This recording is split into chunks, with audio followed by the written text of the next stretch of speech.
अस्सलाम वालेकुम दोस्तों, कैसे हैं दोस्तों। आज की वीडियो में हम बात करने जा रहे हैं इनहेरिटेंस पर। इनहेरिटेंस क्या होती है और इनहेरिटेंस का क्या काम है।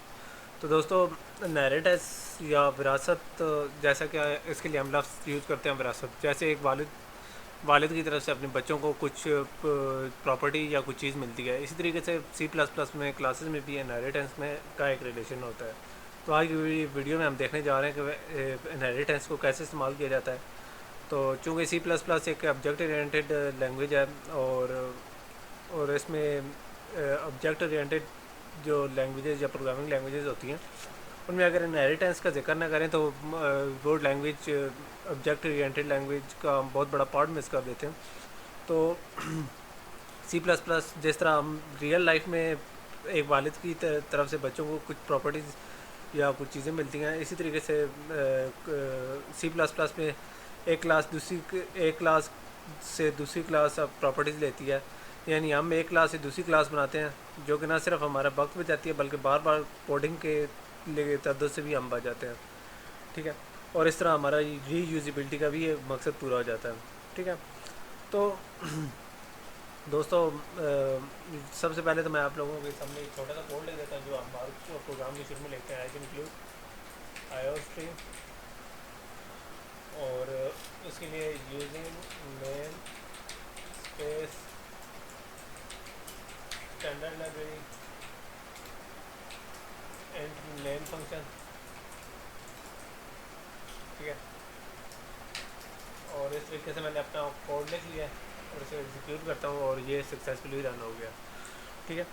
तो इसका मकसद क्या है। ठीक है। पहला क्वेश्चन ये है कि इनहेरिटेंस, पहले सबसे पहले हमें पता कैसे चलेगी। इनहेरिटेंस में एज़ा का रिलेशनशिप होता है। जैसे कि अगर हमारी एक गाड़ी है, ठीक है, bike is a vehicle, car is a vehicle, यानी एज़ा का रिलेशनशिप, यानी हमारी जो बेस क्लास या पेरेंट क्लास होगी वो व्हीकल होगी और बाइक या कार उससे प्रॉपर्टीज़ इनहेरिट कर रही होंगी।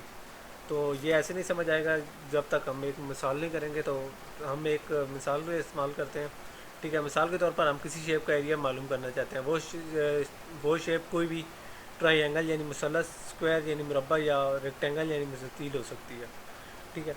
तो यहाँ मैं आप लोगों को बताता चलूँ कि हर शक्ल की कुछ सिमिलर प्रॉपर्टीज़ हो सकती हैं। जैसे कि लंबाई, जिसे हम इंग्लिश में हाइट कहते हैं, और चौड़ाई जिसे विड्थ कहते हैं, हो सकती हैं, जो कि हर शेप की एक जैसी होती हैं। तो बजाय इसके कि हम इन्हें बार बार लिखेंगे, हम उनका हमको उनको एक ही क्लास में डाल देंगे, जिसे शेप के नाम से। बहरहाल, हमें मालूम है कि हर एक का एरिया मालूम करना थोड़ा मुख्तलिफ है।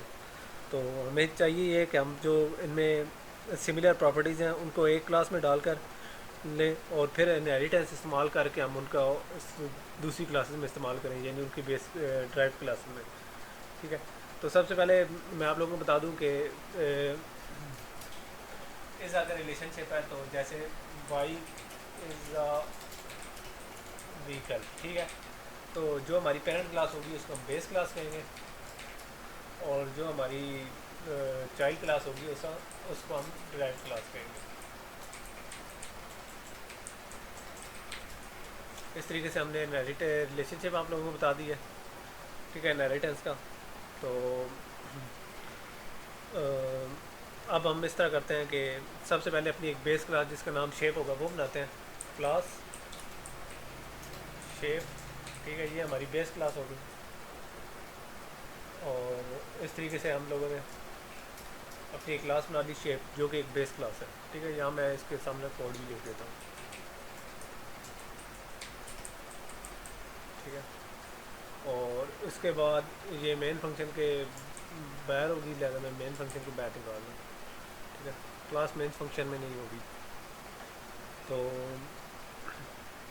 हमने एक बना लिया बेस क्लास, तो उसके अंदर हम दो एक्सेस स्पेसिफायर यूज़ करेंगे। एक होगा हमारा पब्लिक और दूसरा होगा हमारा प्रोटेक्टेड। तो ये टाइम में क्या मैं आप लोगों को प्रोटेक्टेड के बारे में बता देता हूँ। ठीक है। सबसे पहले हम पब्लिक अपने जो वेरिएबल्स हैं उनको करते हैं, बल्कि उससे पहले हम अपने प्राइवेट या प्रोटेक्टेड जो वेरिएबल्स हैं उनको इस्तेमाल करते हैं। तो इन टाइप, ठीक है, जिस तरीके से हम प्राइवेट में इस चीज़ को इस्तेमाल करते हैं। तो यहाँ हमने प्रोटेक्टेड क्यों यूज़ किया वो मैं आपको बताता हूँ बाद में। वेट। ठीक है। इस तरीके से हमने दो वेरिएबल्स हाइट और विड्थ के डिक्लेयर कर लिए, ठीक है। तो पब्लिक में हम कोई एक फंक्शन लिखते हैं जो इसका मेन फंक्शन है, मतलब वॉइड सेट वैल्यूज़, ठीक है। जो हम वैल्यूज़ यूज़र से लेंगे वो हम सेट कर देते हैं, ठीक है। वो कोई भी वैल्यूज हो सकती है, मतलब एक्स और वाई भी हो सकती है, ठीक है।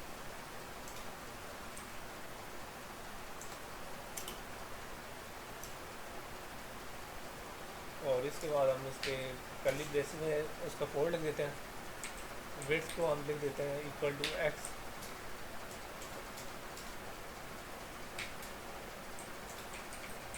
हाइट को हमने लिख दिया है इक्वल टू वाई, ठीक है। विड्थ और हाइट हमने कल यानी सेट करने का हमने एक फंक्शन लिखा है, जिसके जैसे कि ये हम वैल्यूज़ कहीं से लेंगे, ठीक है, और इन्हें हम यहाँ स्टोर करा देंगे, ठीक है। तो यानी ये सॉरी, जहाँ हमारी वैल्यूज़ आएंगी, जहाँ हमारी सेट वैल्यूज़ में आएंगी, जो कि यहाँ स्टोर कराती रहेंगे, ठीक है। एक्स को हमारे विड्थ में स्टोर करा देगी और वाई को हमारी हाइट में स्टोर करा देगी। बल्कि मैं इसको थोड़ा सा इस तरह कर देता हूँ, वाई एक्स का के हाइट ऊपर में लिख देता हूँ ताकि हमारा काम आसान हो जाए, बाद में हम कंफ्यूज ना होते रहे। पहले हम हाइट कैलकुलेट कर लेंगे, ठीक है। तो इस तरीके से हमने पहले वैल्यू स्टोर करा दिए हैं हाइट और वेट में, ठीक है। ये हमने एक फंक्शन बना लिया, ठीक है। तो अब टाइम आ गया कि हम थोड़ा सा प्रोटेक्टेड पर बात कर लेंगे, प्रोटेक्टेड क्या होता है, ठीक है। तो प्रोटेक्टेड थोड़ा सा सिमिलर है, इसका कंसेप्ट पब्लिक और प्राइवेट के दरमियान सा है। तो प्राइवेट में हम इस तरह करते हैं कि सिर्फ क्लास के अंदर उन वेरिएबल्स को यूज़ कर सकते हैं या डेटा मेंबर्स को, और पब्लिक में हम कहीं भी इस्तेमाल कर सकते हैं, लेकिन प्रोटेक्टेड में हम ये इनको इस कहीं नहीं इस्तेमाल कर सकते, ठीक है। तो प्रोटेक्टेड डाटा मेंबर्स हमारे रीयूजेबल डाटा मेंबर्स होते हैं, हम उन्हें दूसरी क्लास में इस्तेमाल कर सकते हैं, जो कि इनहेरिटेंस का कंसेप्ट है। यानी हम दूसरी क्लास में सिर्फ इस्तेमाल कर सकते हैं, वो भी for the sake of inheritance.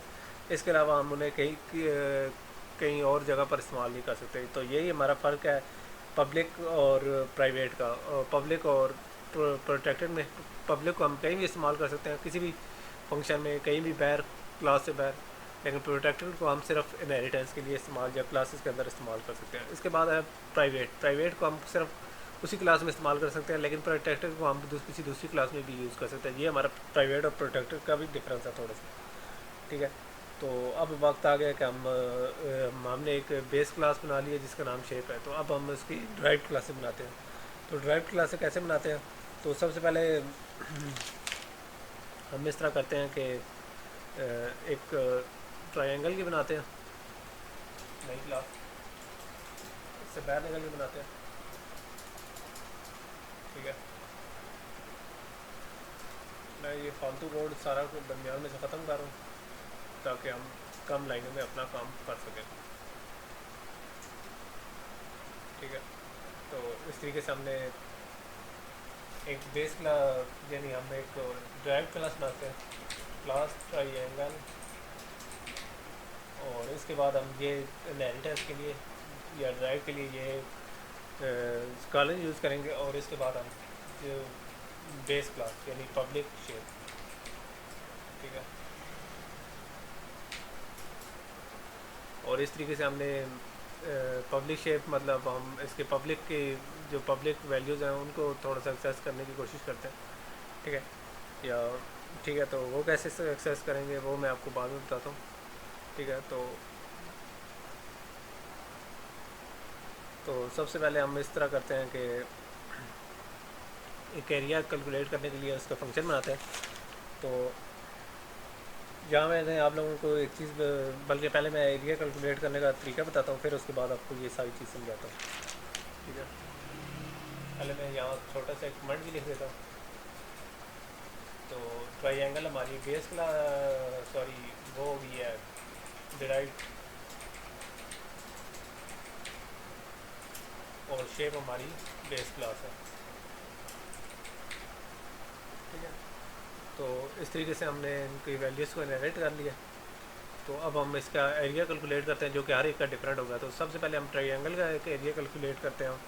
Triangle का एरिया हम किस तरीके से कैलकुलेट करेंगे, तो उसके लिए हम एक पब्लिक नंबर यूज़ करेंगे, फंक्शन पब्लिक एक्सेस का स्टाइल, और इसमें मैं आपको वो फंक्शन लिख देता हूँ जो कि है इंटीजर टाइप का हमारा एरिया होगा, तो इंटीजर एरिया, ठीक है। और इसके अंदर एक फंक्शन मैं बना देता हूँ, और इसके अंदर मैं आपको वो कैलकुलेट करके दिखाता हूँ। Return height class width by 2, ठीक है। तो अब मैं इसको फर्दर मैं इसको ब्रैकेट में डाल देता हूँ, ठीक है। तो इस तरीके से हम हाइट एरिया इसका कैलकुलेट कर लेंगे ट्रायंगल का। तो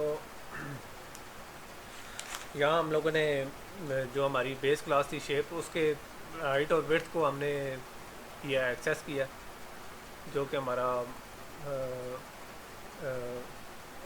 बेस क्लास में मौजूद थे, उनको इनहेरिट किया।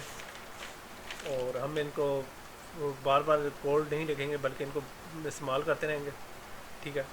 तो ये चीज़ें हमने इनहेरिट की हैं अपनी ड्राइव क्लास में, जो कि ट्रायंगल है। अब हम इस तरह करते हैं कि एक और ड्राइव क्लास बनाते हैं, जो कि हमारी हो सकती है जनाब रेक्टेंगल।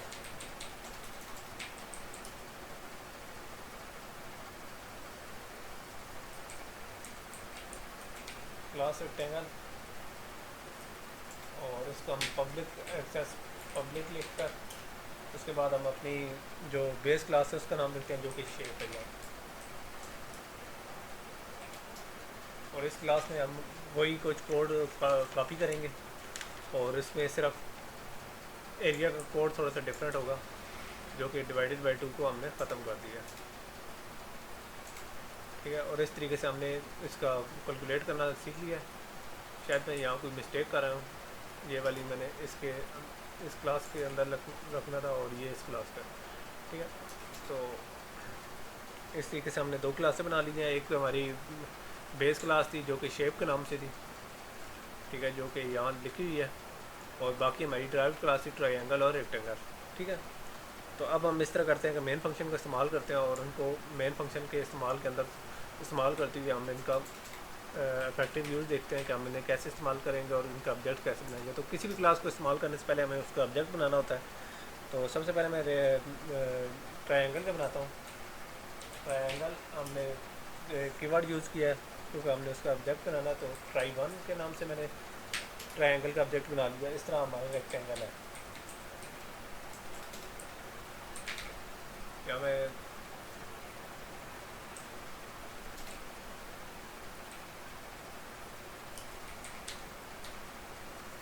ठीक है, रेक्टेंगल का हमने एक ऑब्जेक्ट बना लिया और एक हमने ट्रायंगल का बना लिया। तो अब हम इनको इस्तेमाल करते हैं और उनकी वैल्यूज़, सबसे पहले तो हम इनको वैल्यूज़ स्टोर कराते हैं, ठीक है। rect1 डॉट सेट वैल्यू में जाते हैं, ठीक है। तो हम इसका सेट वैल्यू हमने कर ली है, जो कि हमारी 10 और 8 हो सकती है। इसी तरह हम अपने ट्रायंगल की भी यही वैल्यू स्टोर करा लेते हैं, जो कि हो सकती हैं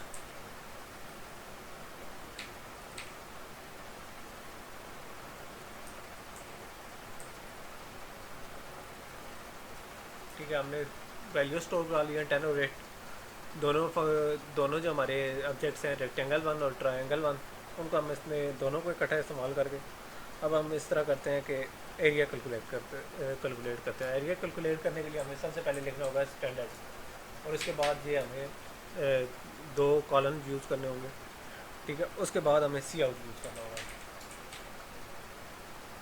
सी out area of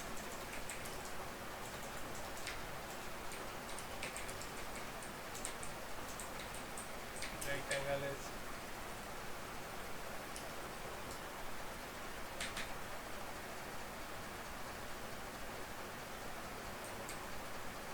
rect1 dot area, ठीक है। और इसके बाद हम स्टैंडर्ड, ठीक है, कॉलन और एंड पर एंड लाइन। इस तरीके से मैं एक एंगल का भी कैलकुलेट कर लेता हूँ।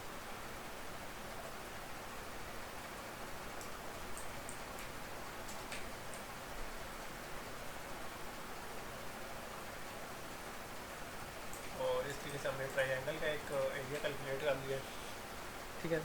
तो इस तरीके से हमने इसके तो एरियाज कैलकुलेट कर लिया। तो इस तरह हमने इनहेरिटेंस की मदद से बेस क्लास के डाटा मेंबर्स को और फंक्शन इस्तेमाल करके डायरेक्ट क्लास में इस्तेमाल किया, और यही हमारा कंसेप्ट था आज का। तो इसे रन करते हैं, देखते हैं इसमें क्या वैल्यू प्रॉब्लम आ रही है। और इंटीजर यार मैं चेक करता हूँ, यहाँ मैंने स्पेस तो दी थी, पता नहीं मुझे कोई मिस्टेक हो रही है। दोनों को इंटीजर करके चेक करता हूँ। तो इस तरीके से हमारा दोनों कैलकुलेट हो गया। तो इसको वेरीफाई करें कि हमारा इसने करेक्ट किया है कि नहीं। तो सबसे पहले है कि हमारा रेक्टेंगल का एरिया, ठीक है। तो रेक्टेंगल का एरिया हमारा जनाब हो गया, रेक्टेंगल का फंक्शन ये है। तो 10 हमारी हाइट थी और 8 हमारी वेट थी, 10 इंटू 80। तो ये हमारा 80 करेक्ट आंसर आ गया। उसके बाद हमारा ट्रायंगल है, उसका एरिया 10 इंटू 80/2, यानी 2 से डिवाइड किया तो ये 40 आ गया। तो यहाँ हमारे फार्मूलाज कुछ गलत हो सकते हैं, मुझे मैथ इतनी खुशहास आती नहीं है।